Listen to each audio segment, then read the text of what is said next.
I'm going to have to work this from the middle here, so some of you I'm going to be talking over your heads, but you actually what you want to do is look at the screen rather than look at me, so that's probably just as well. My wife and I do travel a lot. We've wanted to go to Burma for many, many years, particularly because our daughter-in-law, one of our daughter-in-laws is Burmese, so you know, it's something that we've been waiting to be able to visit for a long time, and we finally went the January before last. You know, we were there for 4.5, 5 weeks, so we had a chance to sort of travel fairly extensively in Burma, and hopefully, you know, I'll just give you a taster. I mean, we took several thousand photographs. I haven't got them all this evening. You'll be pleased to note.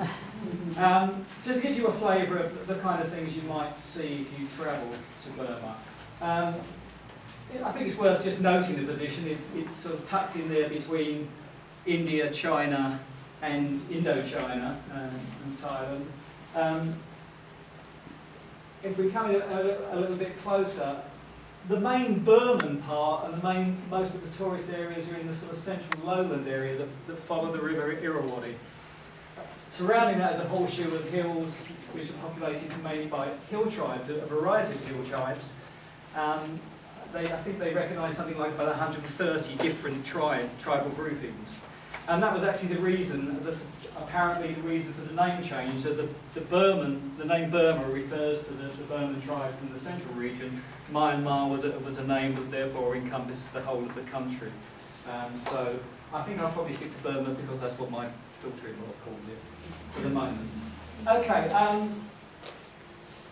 I'm going to not follow the trip we did, but just look at different regions because the communications in Burma are not terribly good along roads, and therefore most of the time you're flying and you kind of tend to zigzag about a little bit.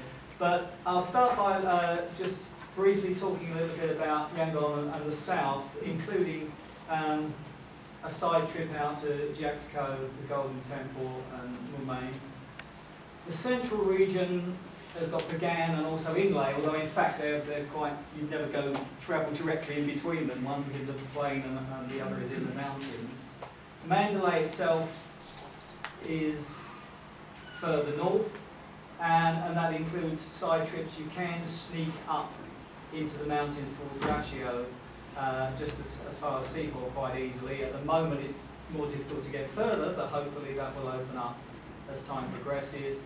And then an area that's well worth a visit. It was closed for a little while, but I believe is open again now, is over on the west in Yakin State, where you've got the area of Mrawu, which is another area full of temples that are worth seeing. And further south as well, you've got hill tribes in the mountains, and further south you've got Napoli Beach, which is, you know, a classic tropical beach resort that's a nice place to end up. So starting in Yangon, Yangon is not on the Irrawaddy, it's on the separate river, and as I say, the side trip that can be taken if you have time runs around the Gulf of Musban to Mulmyain, as it's called now, or Mulmain as it was called in the old days. They do sometimes have variations on the name. Yangon itself is most famous for the Shwedagon Pagoda, and I'll obviously talk about that a little bit more. Bago is an area full of stupas and also Buddhas of various sizes that go right away back to about the 9th century. Jiaktiko is the Golden Rock, Golden Temple, which is spectacular, and it is a place of pilgrimage both within Burma and across the Buddhist world, and finally around to Mumbai. Looking at Yangon though, you have to focus on the Shwedagon. The Shwedagon, it's one of those places, there are certain places in the world that have a lot of hype about them. They are places you have to see. Not all of them live up to it. Perhaps the Taj Mahal, the Golden Temple at Amritsar. The Shwedagon is another one. It is a fabulous place, and although Yangon itself is a fairly grubby city for the most part, this jewel in the centre is just something you have to spend a bit of time with. I've got a couple of Kipling quotes. So the golden mystery upheaved itself on the horizon, a beautiful winking wonder that blazed in the sun. And that's what it does. And I promise I won't do this much, but it was built in the 6th to the 10th century. It's 99 metres tall. It's plated with more gold than is apparently held in the Bank of England. And this, the crown, the very, very top crown, has 5,000 diamonds, topped by a single giant 76-carat stone. So, which you can look at through a telescope. You know, it's the amount of wealth that was put into it is obviously phenomenal, and it is staggeringly beautiful. It's beautiful in the sunlight, it's beautiful when the sun goes down and you get the sort of burnished copper tones of sunset on it. And it's also beautiful at night, where they floodlight it. So it is worth spending time. I mean, you know, our trip, we went there in the morning, we had a look, we went there back in the evening, and we stayed through sunset. It's worth, if you can have that bit of extra time, it is well worth just immersing yourself in it. It is an active working pagoda. You will find it thronging with locals. All around you have the local shrines for your day of birth. They have statues that you can go and make offerings to for the 8 days of the week. The 8 days of the week being Monday, Tuesday, Wednesday morning, Wednesday afternoon, Thursday, Friday, Saturday, Sunday. I don't know if that's Aung Suu Kyi's day of the week. That one was particularly popular. Everyone was going to that. And again, it is, you know, very much at the heart. Buddhism is very much at the heart of Burma. And every evening, locals come out and clean it scrupulously. And this is, you know, this is done as an act of worship, as a way of gaining merit. And so, I mean, I think, you know, when you're going there as a tourist, you've got to, I think, be careful. This is not something put on for tourists. This is, you know, active, live religion, and therefore they are quite happy for you to observe it. But, you know, sometimes you get insensitive tourists who kind of jump in and try and help. You know, and it's really something to sit back and just soak up the atmosphere. It is quite something.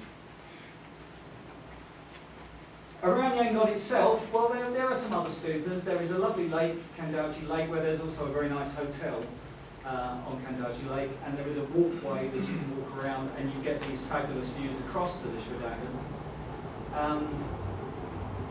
There are other stupas. There are some large reclining Buddhas that you can see.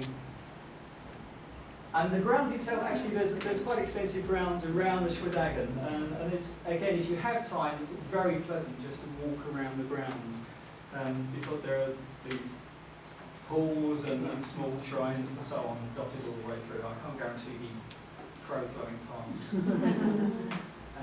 And the other thing, of course, you can see in Yangon is Aung San Suu Kyi's residence, which is on a lake just to the north of the Kandauji Lake. And for a long while, you weren't allowed to go anywhere near it. We went 15, 16 months ago. We said to our guide, is it possible to drive down and just see? And he said, of course. Not only can we drive down there, we can stop outside and take photographs, because we live in a democracy now. Pause, or so they say. And in fact, we didn't quite stop. We slowed down and drove past. However, you know, my son and his wife have been there regularly, and they were quite surprised when they went back. The fact that even when we were there, suddenly you do have images of Aung San Suu Kyi and General Aung Father freely available, national democracy signs freely available. And certainly people, you know, who've been back a year later, yes, you were stopping and, you know, it was suddenly fine to do that. So things are changing. And things are changing fast, politically, as well as, you know, with the influx of tourism coming in. Looking now on moving out around, as I say, Bago is the centre. It's about, what's it, an hour and a half drive out of Yangon. It's the Mon tribe religious centre. Actually, the Mon built the Shwedagon, not the Burmans, but they have been more or less lost, but their religious artifacts still remain. And it's an area with many, many stupas and many huge Buddhas. But the only thing I would say about it is that, as you can see on the one on the left, they've gone in for renovation in a somewhat primitive way, shall we say, that some of these, you could look at that and think that was built in concrete last year, and in fact it's 13th century or something. So it's good to see. I mean, in the one on the right, you can see that during an earthquake, the top of one of the stupas has fallen down. You can see the original brickwork made it up. And again, we were there. Tourists, when we were there, were still rare enough that locals will come up and want to have their photographs taken standing next to you. Now, again, that is maybe still going on, but I guess that will fade as tourism continues. There is also in Bago a very nice reclining Buddha with head resting on these jewelled caskets. So, you know, it's if you've got time to go, it's an interesting place to stay. As I say, it's just off on this road round, which is on the way to Golden Rock, Jayactico. I'm sure by my daughter that where it says KY, you pronounce it J. So this is Golden Rock. It's a balancing boulder with a stupa on top. The boulder has been completely covered in gold. It's apparently balancing because it's resting on Buddha's hair, one of Buddha's hairs. And it is a place of pilgrimage not just for the Burmans, but there were people from Vietnam, South Korea, travelling, Buddhists from everywhere going to sort of worship there. If you're a man, you can even go down and put your own bit of gold leaf on it, but women, I'm afraid, you're not allowed. And again, getting there is interesting because you can only drive within a few miles of it, and then you have to take the local transport, which consists of these open bed trucks with 7 planks resting across the back, which you sit on 5 to a plank, and they won't go until they're full up. We've got the very 2 last seats on the outside. Sheila wanted to wait. I said, if you wait, I'm afraid that you have to wait till one fills up. And they hurtle down these roads. It's like being on a roller coaster, really. You know, just holding on crazily. When you get to the last bit, I'm afraid you have to walk. There's about an hour's walk up a very steep incline. The road is very steep and very poor. I think, although there is transport, they do not allow foreign tourists to go up by that transport because they consider it too dangerous. It's okay if you're a local.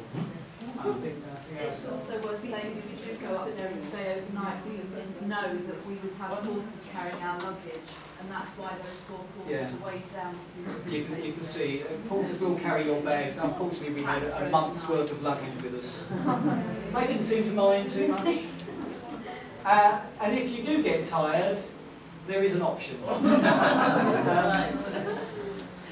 On the way up, the guide decided that Sheila wasn't going to make it, and we had these guys following her all the way to the top, hoping she'd sort of flag out halfway. We made it. We're made of sterner stuff.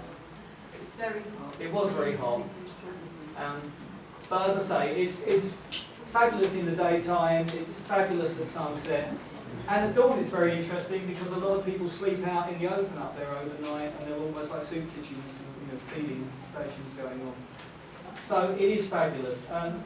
It does get renovated and re-gold leafed on a regular basis, in which case it occasionally gets covered with bamboo scaffolding. That's one of which is interesting in itself. I mean, when you see the bamboo scaffolding going up, several stories, it's an interesting sight.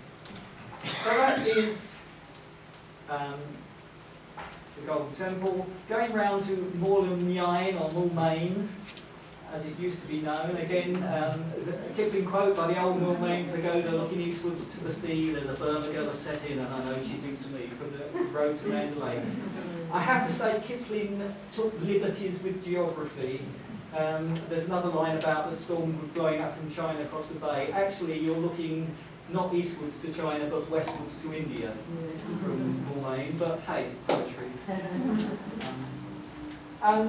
It's interesting, along the ridge there are a whole series of these golden pagodas and some beautiful Buddhas.